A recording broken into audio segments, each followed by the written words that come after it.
Assalamualaikum warahmatullahi wabarakatuh. Innal hamdalillah nahmaduhu wa nasta'inuhu wa nastaghfiruh wa na'udzu billahi min shururi anfusina wa min sayyiati a'malina. Man yahdihillahu fala mudilla lahu wa man yudlil fala hadiya lahu. أشهد أن لا إله إلا الله وحده لا شريك له وأشهد أن محمدا عبده ورسوله يا أيها الذين آمنوا اتقوا الله حق تقاته ولا تموتن إلا وأنتم مسلمون يا أيها الناس اتقوا ربكم الذي خلقكم من نفس واحدة وخلق منها زوجها وبث منهما رجالا كثيرا ونساء واتقوا الله الذي تساءلون به والأرحام إن الله كان عليكم رقيبا يا أيها الذين آمنوا اتقوا الله وقولوا قولا سديدا يصلح لكم أعمالكم ويغفر لكم ذنوبكم ومن يطع الله ورسوله فقد فاز فوزا عظيما أما بعد فإن أصدق الحديث كتاب الله وخير الهدي هدي محمد صلى الله عليه وسلم وشر الأمور محدثاتها وكل محدثة بدعة وكل بدعة ضلالة وكل ضلالة في النار. Ayuhal ikhwah, para talabatul ilmi sekalian yang dirahmati oleh Allah Subhanahu wa taala. Kita lanjutkan apa yang disebutkan oleh Al-Imam Az-Zarnuji rahimahullahu taala. Wa an la yatakallama bi kalamid dunya ba'da al-witri. Ini tadi dah selesai. Wa la yukthira mujalasatan nisa' illa 'inda al-hajah. Tidak terlalu banyak duduk berkumpul dengan wanita kecuali ada hajat yang mendesak. Ini adalah adab yang sangat penting bagi seorang talabul ilmi, karena tidak ada fitnah yang lebih berat ditinggalkan Nabi sallallahu alaihi wasallam buat umat ini melebihi pada fitnah wanita. Ma taraktu ba'di fitnatan adarru 'ala ar-rijali minan nisa. Tidak ada fitnah yang lebih berat aku tinggalkan daripada fitnah buat lelaki sepeninggalanku daripada fitnah wanita. Allahul musta'an. Ikhwati fillah, para talabatul ilmi sekalian yang dirahmati oleh Allah Subhanahu wa taala.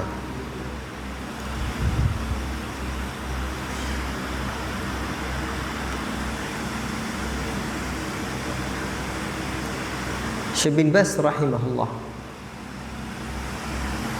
pernah ditanya tentang hukum julusir rijal wan nisa fi majlisin wahidin litahadduts. Hukum laki-laki perempuan duduk bersama dalam satu majlis untuk berbincang.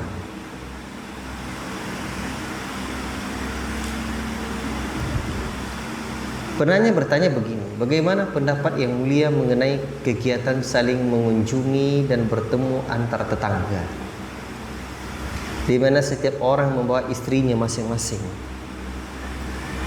Walaupun sang wanita mengenakan pakaian yang menutup aurat, atau setiap orang mengajak istrinya lalu pergi ke tempat teman atau tetangganya, kemudian masing-masing berbincang dan yang lain mendengarkannya. Begitu seterusnya. Artinya mereka mengobrol, setiap suami istri bersama. Apakah hal yang seperti ini juga baik? Maka Syekh bin Baz rahimahullah ta'ala menjawab, idza kana an-nisa' ma'an nisa' wal rijalu ma'ar rijal wa ma fi takashshufi lir-rijal wala idharu zinah wala 'adamul hijab la ba'sa. Apabila kaum perempuan berkumpul bersama perempuan dan kaum laki-laki berkumpul bersama lelaki serta tidak ada tindakan yang membuka aurat di hadapan laki-laki bukan mahram, tidak menampakkan perhiasan dan tidak meninggalkan jilbab atau hijab, maka hal itu tidak mengapa, boleh. Lalu penanya memotong, la yajlisuna ma'a ba'dihim, bukan begitu maksudnya, mereka duduk bercampur baur bersama dalam satu tempat. Maka Syekh menjawab, adapun jika mereka berkumpul semuanya bercampur baur antara laki-laki dan perempuan tanpa memakai hijab dan tanpa memedulikan batasan-batasan syariat, maka hal itu tidak diperbolehkan, haram. Akan tetapi jika kaum perempuan berkumpul bersama sesama perempuan di satu waktu yang tidak sampai larut malam, tidak membuang-buang waktu, tidak berkumpul untuk hal yang batil, maka itu tidak mengapa. Apabila kaum perempuan mengunjungi kaum perempuan lain dalam rangka saling mengunjungi antar tetangga, maka hal yang baik dilakukan di antara tetangga. Namun dengan syarat tidak diiringi dengan keburukan atau perbuatan yang tidak saleh. Artinya perkumpulan tersebut tidak boleh didasari atas perbuatan buruk, tidak boleh ada saksi, tidak boleh ada perbuatan membuka aurat di hadapan tetangga laki, di hadapan suami dari tetangga perempuan atau semacamnya, tidak boleh. Sebaliknya, perkumpulan tersebut harus disertai dengan sikap menjaga kehormatan, menutup aurat dan berhijab.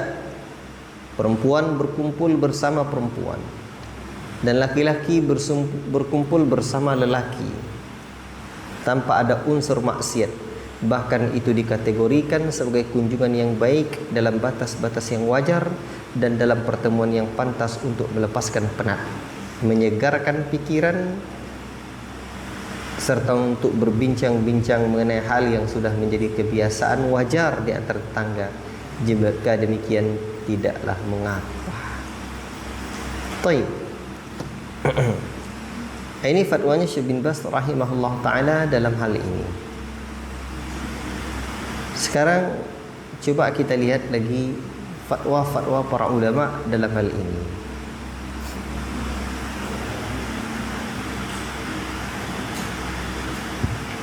Pernah pula ditanyakan kepada syekh kita yang lain tentang hal ini.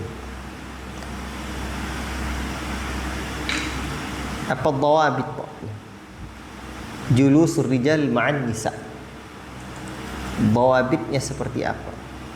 Di dalam Islam web.net itu pernah ditanyakan tentang perkara ini. Ya.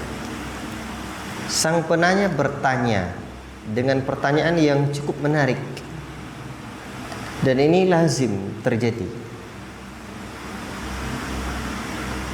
Katanya, ammi wa zawjatuhu wa banatuhu yuriduna an yazuru khatibati. Paman saya dari pihak ayah dan istrinya dan anak perempuannya ingin berkunjung menemui tunangan saya. Umpamanya Sajid sudah bertunangan, maka pamannya mau mengunjungi tunangannya. Apakah boleh tunangan saya tersebut duduk bersama paman saya, istrinya dan anak perempuannya dalam sebuah acara kumpul keluarga bersama dengan ahli rumahnya, keluarga pihak perempuan? Al-jawab, segala puji bagi Allah dan seterusnya. Jalan yang paling aman, aslam. Kamu kemana? Saya tunggu lagi. Jalan yang paling aman adalah memisahkan tempat antara laki-laki dan perempuan. Sekiranya disediakan ruangan khusus bagi masing-masing kelompok, hal itu demi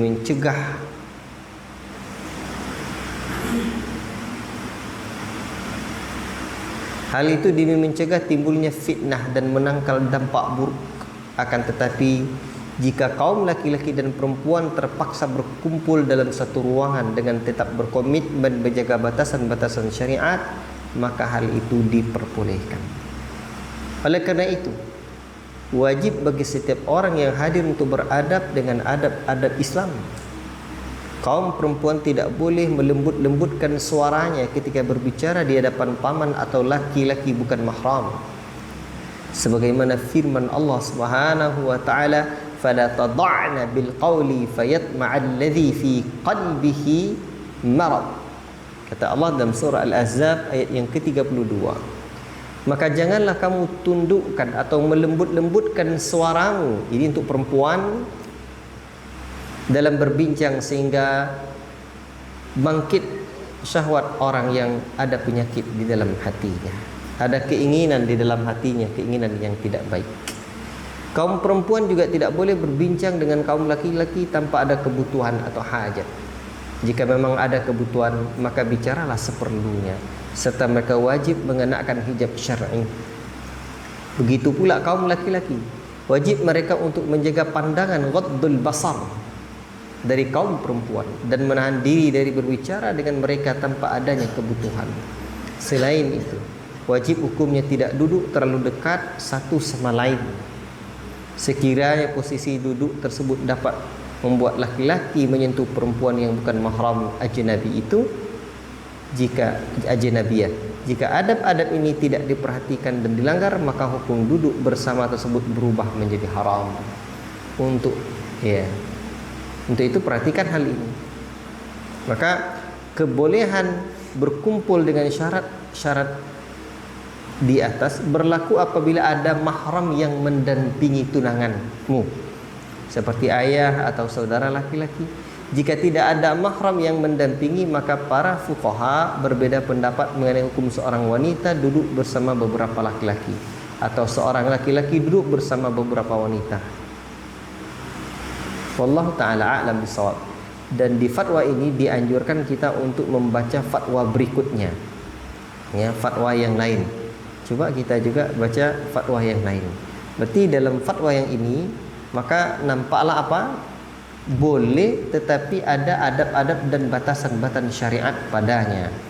Dengan syarat juga ada mahram yang mendampinginya. Namun kalau hanya seorang laki-laki atau seorang perempuan terjadi khilaf dalam hal ini, maka ada pertanyaan juga dalam fatwa berikutnya.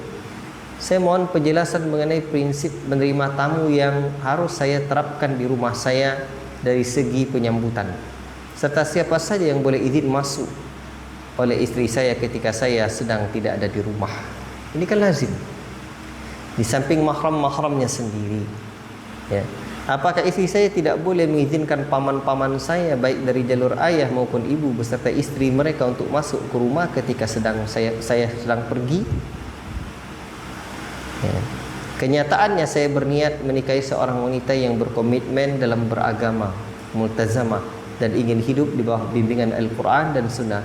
Saya berharap Syekh memberikan penjelasan. Maka di dalam fatwa ini dijelaskan, segala puji bagi Allah dan seterusnya.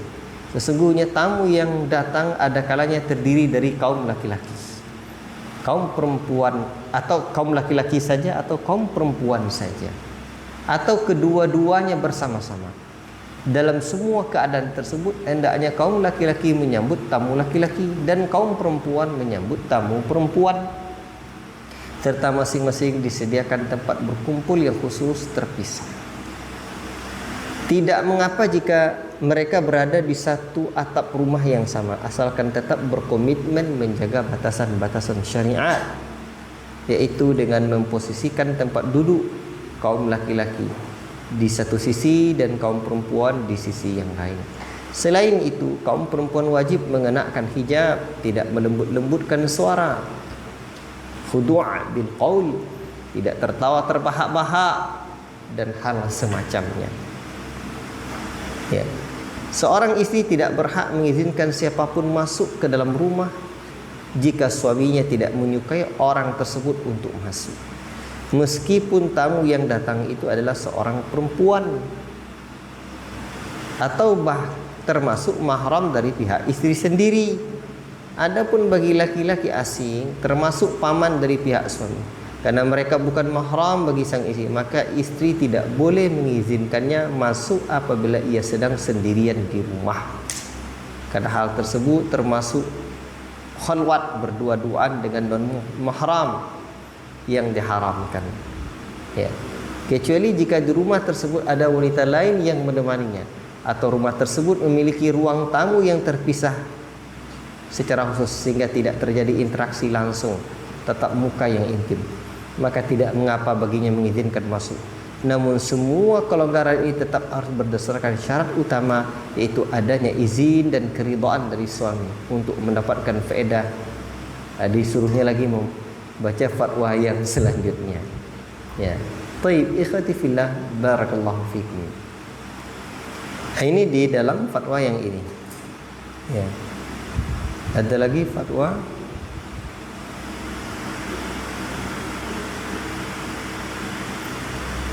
Baik. Sudah dapat tidak poin intinya? Dapat tidak poin intinya? Dapat Ustaz? Apa? Kesimpulannya apa?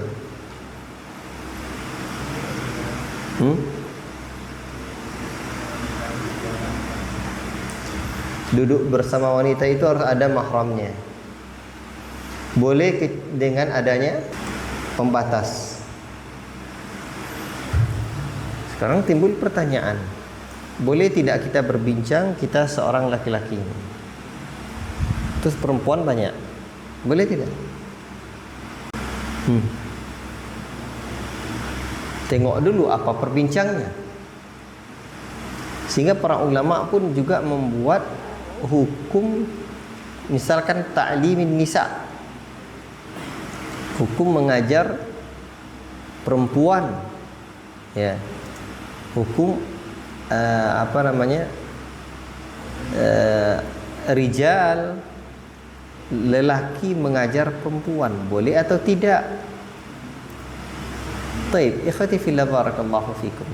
Di sini masuk dalam kategori pembahasan para ulama fikih terkait tentang hal ini, ikhwati fillah. Perempuan yang mengambil ilmu dari laki-laki boleh tidak? Boleh tidak? Laki-laki mengambil ilmu dari perempuan boleh tidak? Boleh, bukan darurat itu. Karena dahulu Aisyah radhiyallahu taala anha, muridnya juga ada yang laki-laki kan?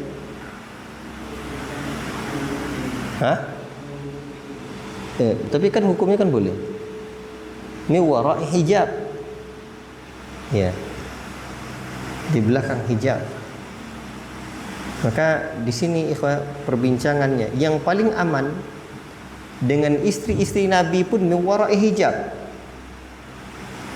Apa ayatnya, Ustaz? Putar otak, mengingat hafalan. Apa aja ayatnya? Putar dulu otak. Ayat yang menjelaskan bahwa kalau berbicara dengan isi-isi Nabi maka min wara'ihi hijab. Apa itu, Ustaz?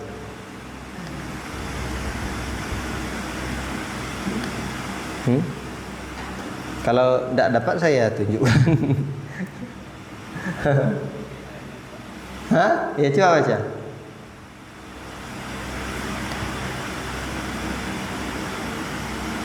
Apa kata Allah?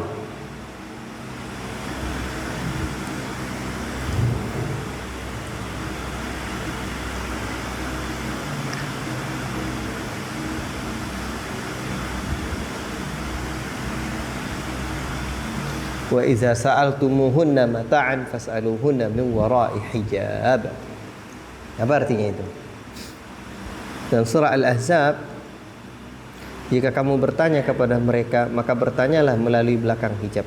Dzalikum atharu liqulubikum wa qulubihinna. Itu lebih mensucikan hati mereka dan mensucikan hati kamu dan suci hati mereka. Ajib, ini ayat luar biasa. Berarti boleh kan? Nabi yang lebih utama adalah di belakang hijab.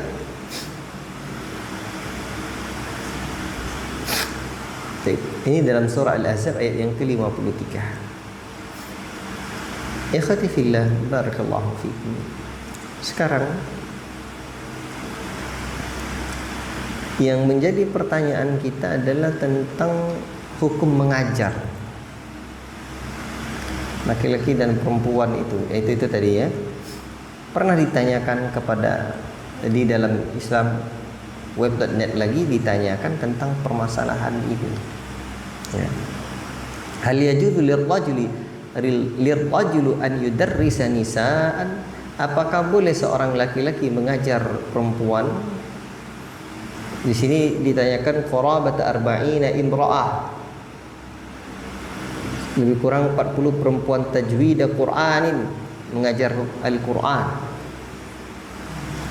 Hukum asal seorang laki-laki mengajar kaum perempuan, atau sebaliknya perempuan mengajar laki-laki diperbolehkan, jaiz atau jawaz. Al-aslu fihi al-jawaz idzal tumizatid dawabitus syar'iyyah, apabila berkomitmen menjaga batasan-batasan syariat, yaitu kaum perempuan wajib mengenakan pakaian syar'i yang menutup seluruh tubuh, saling menjaga pandangan, tidak berdua-duaan, tidak boleh melembut-lembutkan suara, tidak boleh mendayu-dayukan suara, serta hal lain yang dapat membangkitkan syahwat. Selain itu ada jaminan aman dari fitnah yang dapat menimbulkan keburukan atau persekongkolan di dalamnya. Baik.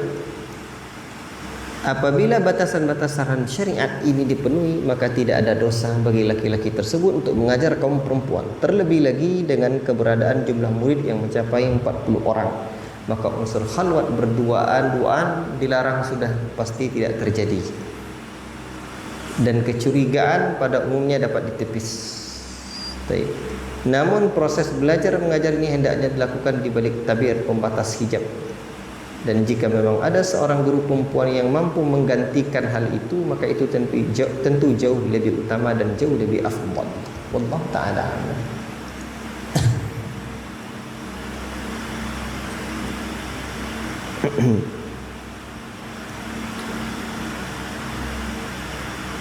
Timbul lagi pertanyaan,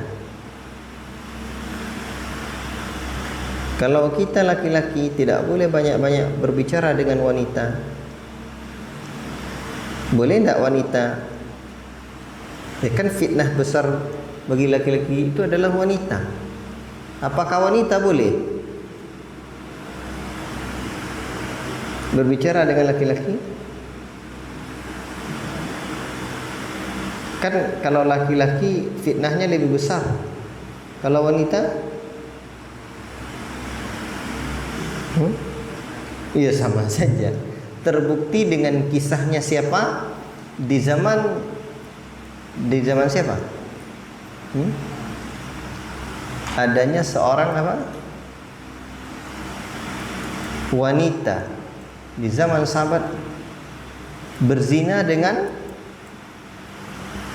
pembantunya, dan pembantunya itu adalah budak. La ilaha illallah.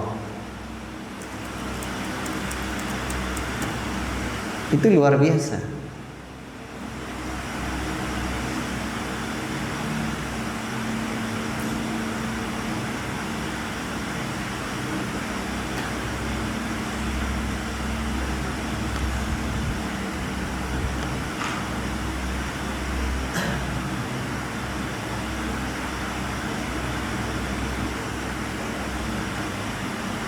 Apa bunyi kisah itu? Siapa yang ingat kisah itu?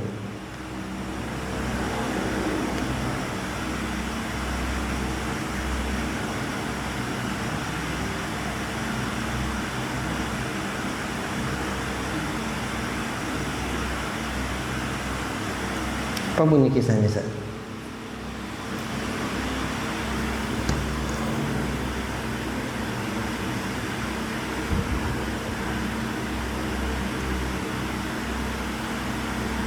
Di zaman Umar ya.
Baik, ikhwati fillah barakallahu fikum.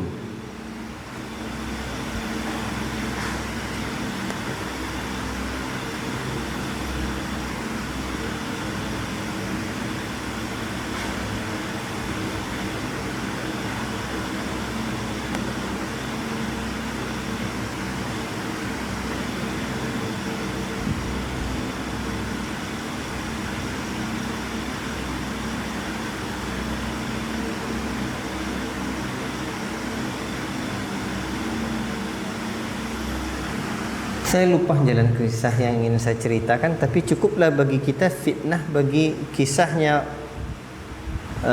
wanita yang mengajak Nabi Yusuf alaihissalam untuk berzina. Itu membuktikan betapa dahsyatnya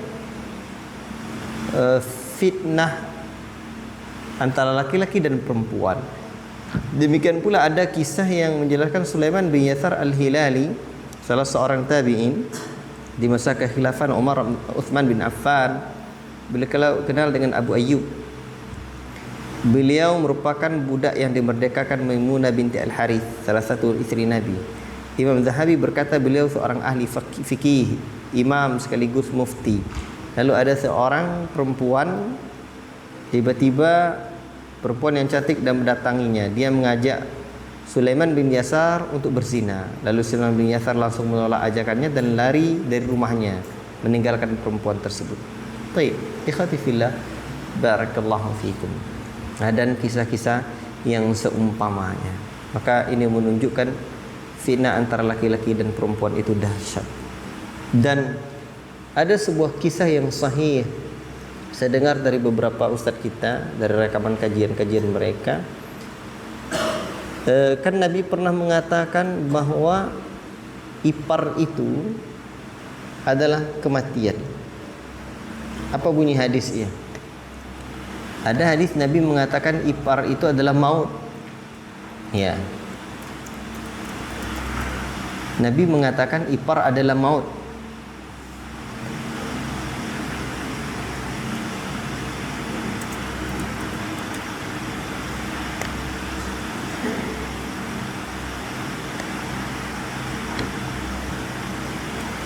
Dalam hadis yang sahih Nabi sallallahu alaihi wasallam menyebutkan iyyakum wadkhula 'alan nisa faqala rajulun minal ansar, berhati-hatilah kalian masuk menemui wanita. Lalu seorang laki ansar berkata, ya Rasulullah, afara'aital hamwa, bagaimana pendapatmu mengenai ipar? Tahu ipar itu? Kamu menikah dengan seorang perempuan, ada adik perempuannya, itu namanya iparmu. Kata Nabi, alhamu al-maut, ipar adalah kematian. Jadi begini, ketika Nabi mengatakan la yakhluwanna ahadukum bimra'atin fa inna syaitana thalithuha, janganlah salah seorang di antara kalian berdua-duaan dengan wanita yang bukan mahramnya, karena setan adalah yang ketiganya. Ada sebuah kisah yang disebutkan oleh ustaz-ustaz kita bahwa terjadi kejadian ini di Saudi. Ada seorang laki-laki yang sudah menikah. Lalu laki-laki ini istrinya itu sudah beranak. Yaitu setelah nikah kemudian dia beranak sampai 3 orang seingat saya. Lalu ternyata dia dulu juga membawa adik kandungnya ke rumahnya, dan tampak adik kandung itu seorang yang multazim juga, yang juga ngaji. Terus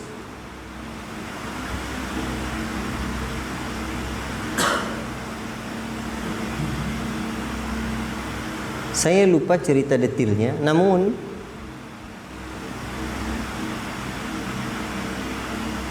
akhirnya diketahui bahwa laki-laki ini sampai di dokter dia mandul. Tapi istrinya kok bisa hamil? Ya, akhirnya diperiksalah adik kandung dia tersebut, dan ternyata kesemua anaknya itu adalah hasil DNA adik kandungnya itu. Itu bukti bahwa alhamu al-maut, ipar adalah kematian. Ternyata yang ngerjai istrinya adalah adik kandungnya sendiri. Sudah 3 anaknya. Karena terbukti secara medis dia mandul. Ya. Saya lupa kenapa kok sampai dia diperiksa. Nah, itu perlu didengar lagi. Coba didengar rekaman itu di YouTube, mungkin ada, di internet. Dulu saya dengarkan di kajian-kajian ustaz-ustaz kita. Barakallahu fikum. Bisa dipahami? Itu bahayanya ipar. Jadi tidak bisa dipercaya. Ya. Udah 5 orang anakmu, kamu letakkan, kamu ajak kawanmu ke rumahmu, boleh jadi anak dia nanti. Ya. Nah, itu bahayanya. Makanya hati-hati. Bisa dipahami maksudnya? Nah, ipar saja begitu. Makanya ikhwati fillah barakallahu fikum, hukum mukalamatin nisa, berbicara dengan wanita itu masuk dalam kategori pembahasan para ulama. Apa sih hukumnya berbicara dengan perempuan? Ya. Dan syariat kita datang untuk menjaga diri kita. Ya. Makanya pernah ditanyakan, apa hukum melakukan pembicaraan melalui telepon atau lisan dengan kaum perempuan? Ya. Hukum asalnya adalah boleh bagi seorang laki-laki berbicara dengan perempuan atau seorang perempuan berbicara dengan laki-laki apabila terdapat sebuah kebutuhan atau hajat untuk hal tersebut, serta selama diperhatikan batasan-batasan dawabit yang akan disebutkan. Ya. Dalil kebolehannya adalah dalam firman Allah Subhanahu wa taala, dalam as-sunnah dan perjalanan hidup sirah para sahabat yang terkemuka. Di antara dalil Al-Quran adalah kisah Khawlah binti Tha'lab radhiyallahu anhu yang datang untuk menggugat di hadapan Rasul sallallahu alaihi wasallam. Allah Azza wa Jalla menurunkan ayat mengenai urusannya. Sesungguhnya Allah telah mendengar ucapan perempuan yang mengajukan gugatan kepada Muhammad tentang suaminya dan mengadukan perkaranya kepada Allah, dan Allah mendengar tanya jawab antara kamu berdua. Sesungguhnya Allah Maha mendengar lagi Maha melihat. Nah, berarti berdasarkan ayat ini boleh perempuan berbicara dengan laki-laki. Demikian pun laki-laki. Di antara dalil as-sunnah adalah hadis Sahal bin Sa'ad radhiyallahu taala anhu, ia berkata, seorang perempuan datang menemui Rasul sallallahu alaihi wasallam lalu berkata, sungguhnya ia telah menyerahkan dirinya untuk dinikahi kepada Allah dan Rasulnya.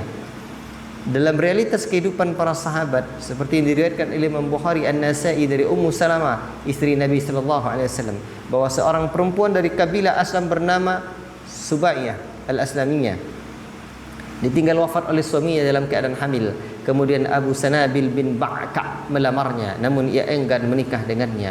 Abu Sanabil berkata, demi Allah, kamu tidak boleh menikah sampai melewati masa akhir dari 2 masa iddah, yaitu melahirkan atau 4 bulan 10 hari. Perempuan itu lalu menunggu sekitar 10 malam setelah melahirkan, kemudian mendatangi Rasul lalu bersabda, menikahlah karena masa iddahmu sudah selesai dan melahirkan. Ini adalah sebagian dari kebolehannya. Namun ada batasan-batasan atau dawabit yang wajib diperhatikan sampai di samping syariat kebolehan yang hanya berlaku saat adanya kebutuhan. Ya, berarti ketika ada hajat. Apa batasannya? Kaum perempuan tidak boleh melembut-lembutkan suaranya saat berbicara sekiranya dapat menimbulkan fitnah dalam hati laki-laki. Ibnu Al-Arabi berkata mengenai firman Allah Ta'ala, maka janganlah kamu tundukkan melembutkan suara dalam berbicara sehingga bangkit nafsu orang yang ada penyakit dalam hatinya. Allah Ta'ala memerintahkan agar ucapannya berbobot tegas dan perkataannya jelas, tidak disampaikan dengan cara yang dapat menumbuhkan keterikatan dalam hati akibat kelembutan suara yang tampak yang dapat membuat pendengaran berhasrat buruk. Kedua, tidak boleh ada unsur mencari kenikmatan taladzuz dari satu pihak terhadap suara pihak lainnya, karena tindakan tersebut diharamkan bagi pelakunya. Ibnu Muflih berkata dalam kitab Al-Furu', seorang wanita asing non-mahram bukanlah aurat, suara wanita asing bukanlah aurat menurut pendapat yang paling sahih, namun diharamkan mencari kenikmatan dengan mendengarkannya meskipun suara itu berupa bacaan Al-Quran. Ketiga, harus aman dari fitnah. Salah satu keduanya mengkhawatirkan terjadinya fitnah godaan iman atas dirinya, maka haram mendengar maupun bicara. Untuk tambahan faedah disuruhnya nengok yang lain. Wallahu ta'ala a'lam bissawab. Boleh, tetapi ada satu, tidak boleh melembutkan suara. Yang kedua, tidak ada taladzuz di sana, mencari kenikmatan, dan yang ketiga harus aman dari fitnah. Wallahu taala a'lamu bissawab. Ya. Boleh, jadi boleh urusan mengajar dan yang lain-lain diperbolehkan selama itu aman dari batasan dari fitnah. Ya, menjaga diri dari hal itu. Wallahu taala a'lamu bissawab. Maka di sini disebutkan wala yakthira mujalasatan nisa illa 'indal hajah. Tidak banyak-banyak duduk dengan perempuan kecuali mendesak, ada hajat. Wa an la yatakallama bi kalami lagwin, dan tidak berkata-kata dengan ucapan lagha, ucapan lagwu, ucapan sia-sia. Timbul pertanyaan kita, apa sih sebuah sebuah ucapan itu baru disebut lagwu, itu bagaimana? Ya. Baru disebut menjadi sebuah lagwu, sebuah lagha, itu gimana? Nah, itu tentu timbul pertanyaan kita. Maka mau tidak mau kita lihat lagi penjelasan atau fatwa-fatwa para ulama dalam hal ini. Ya. Dan perlu diingat bahwa ayyuhal ikhwah, seorang talib hendaklah berhati-hati dalam berbicara. Tidak boleh sembarangan, karena kita ini adalah dai, ya. Kita ini adalah seorang talib, penuntut ilmu. Maka perkataan yang sia-sia itu ditinggalkannya. Min husnil islami mar'i tarkuhu ma la ya'ni. Sebaik-baik Islam seseorang meninggalkan hal yang tidak bermanfaat bagi dirinya. Baik.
Di dalam Islam.co, ya, di dalam soal Islam soal wa jawab itu ada sebuah pertanyaan, ya. Dan ini penting kita pahami,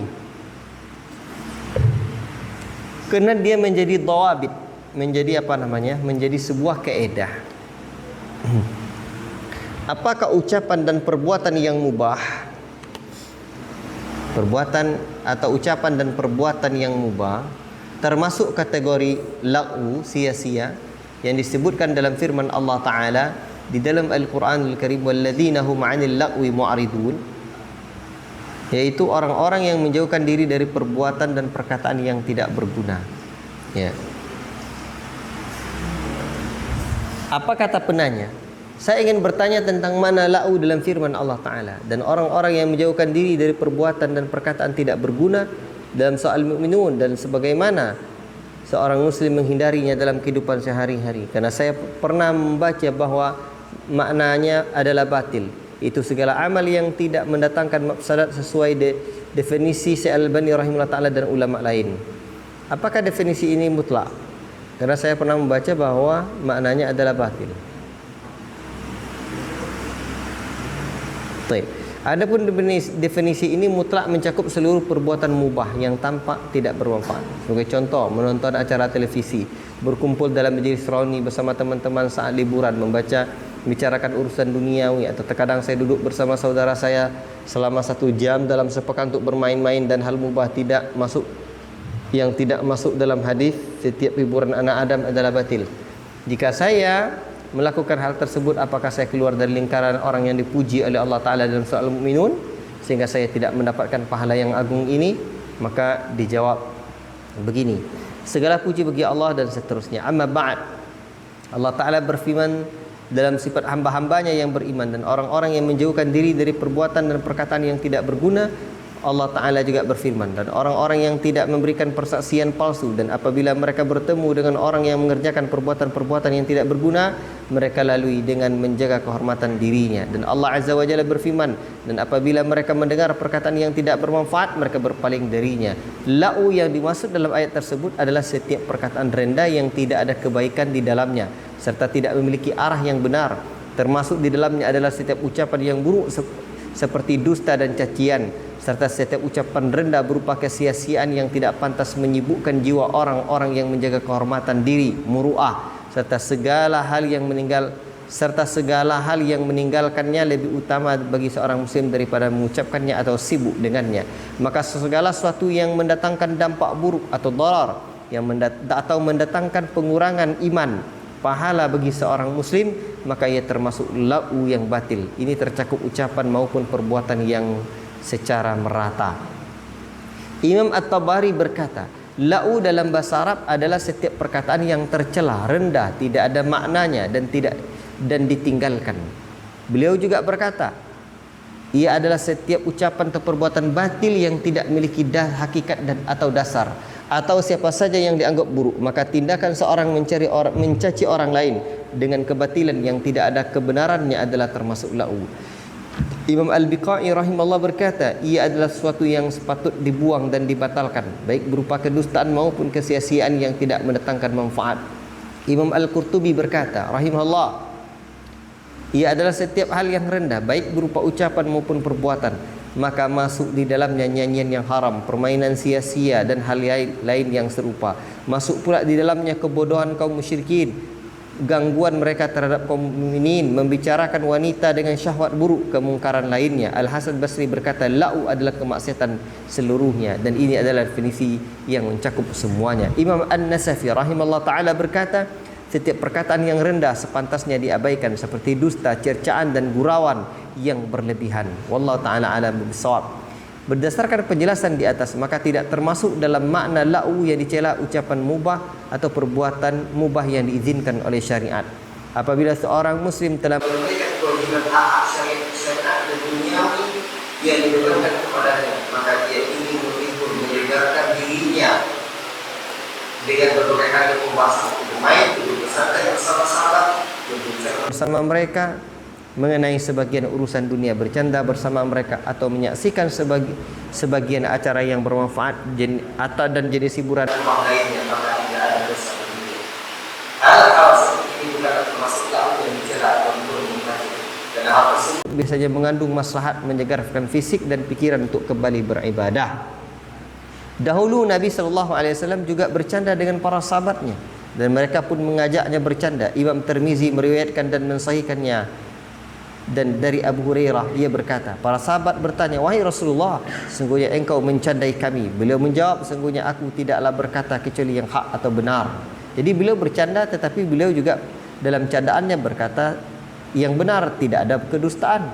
Imam Ahmad rahimahullah ta'ala meriwayatkan dari Aisyah radhiyallahu anha, ia berkata, Rasulullah SAW bersabda pada hari itu, yaitu hari ketika orang-orang Habasyah bermain senjata di dalam masjid. Orang-orang Yahudi mengetahui bahwa di dalam agama kita terdapat kelonggaran. Sesungguhnya aku diutus dengan agama yang lurus, lagi toleran, mudah. Imam Muslim meriwayatkan dari Simak bin Harb, ia berkata, aku bertanya kepada Jabir bin Samurah, apakah engkau dahulu sering duduk bersama Rasulullah SAW? Ia menjawab, ya sering. Beliau tidaklah beranjak dari tempat salatnya yang beliau gunakan untuk salat subuh hingga matahari terbit. Apabila matahari telah terbit, beliau berdiri. Para sahabat dahulu sering berbincang, lalu mereka menyinggung urusan jahiliyah mereka, yakni masalah lucu dan aneh, sehingga mereka tertawa, sedangkan Nabi beliau tersenyum. Imam An-Nasa'i meriwayatkan dengan lafaz Rasulullah SAW apabila selesai salat fajar, beliau duduk di tempat salatnya hingga matahari terbit. Lalu para sahabat berbincang-bincang, mereka menyebut kisah jahiliyah, melantunkan syair dan mereka tertawa, sedangkan Rasulullah SAW tersenyum. Imam Al-Bukhari dalam Adabul Mufrad meriwayatkan dari Bakar bin Abdullah, ia berkata, dahulu para sahabat Nabi SAW saling melempar dengan kulit semangka, yakni bercanda. Namun apabila telah datang urusan yang mendesak penting seperti berjihad atau menegakkan kebenaran, merekalah laki-laki sejati yang bersungguh-sungguh. Jadi para sahabat pun ada bercanda. Kesimpulannya apa? Kesimpulannya menghibur atau menyebarkan jiwa dari waktu ke waktu dengan bercanda, cara bercanda, berbincang-bincang, bermain, menonton tayangan yang mubah, bergadang santai, bertamasa dan sejenisnya, tidak ada dosa di dalamnya. Hal itu bukanlah bagian dari lau yang dicela dan bukan pula hiburan yang batil. Perbuatan mubah tersebut baru berubah menjadi tercela apabila menyebabkan keterbengkalainya urusan yang wajib, menunda solat dan sebagainya, menyeret perbuatan yang diharamkan, mendominasi tabiat seseorang secara berlebihan sehingga menjadi kebiasaan tetap yang terus-menerus dan menyita seluruh waktu. Dan hal ini juga dapat saya tambahkan, tidak memperbanyak tertawa. Karena Nabi mengatakan la tusirud dahik fa inna kasarta dahik tumiktul qalba. Jangan memperbanyak tertawa-tertawa, karena banyak tertawa itu mematikan hati. Dan kita wajib menjaga hati kita. Wallahu taala a'lamu bis-shawab. Ikhwati fillah, barakallahu fikum. Jadi boleh saja, tetapi dipandang kapan waktunya. Dan memang ada orang-orang di daerah-daerah tertentu sangat suka bercanda, terlalu berlebihan, terlalu golak-golak banyak. Itu tidak masuk dengan kategori ini, ya. Min husnil islami mar'i. Inilah koridor yang harus kita jaga. Sebaik Islam seseorang adalah meninggalkan hal-hal yang tidak bermanfaat bagi dirinya. Kalau itu bermanfaat bagi diri kita, ya silahkan, selama itu adalah hal yang mubah. Tapi jangan keterlaluan, sebab mengerjakan sesuatu yang mubah, keterlaluan dan berlebihan itu bisa menyeret kita kepada hal-hal yang diharamkan. Allahul musta'an. Wallahu ta'ala a'lamu bis-shawab. Saya kira cukup sampai di sini kita membaca apa-apa yang dijelaskan oleh para ulama kita, ya. Dan semoga Allah Ta'ala berikan kita taufiq dan hidayahnya, ya. Wassallallahu wasallam ala nabiyina Muhammad wa ala alihi wa sahbihi ajma'in. Wassalamualaikum warahmatullahi wabarakatuh.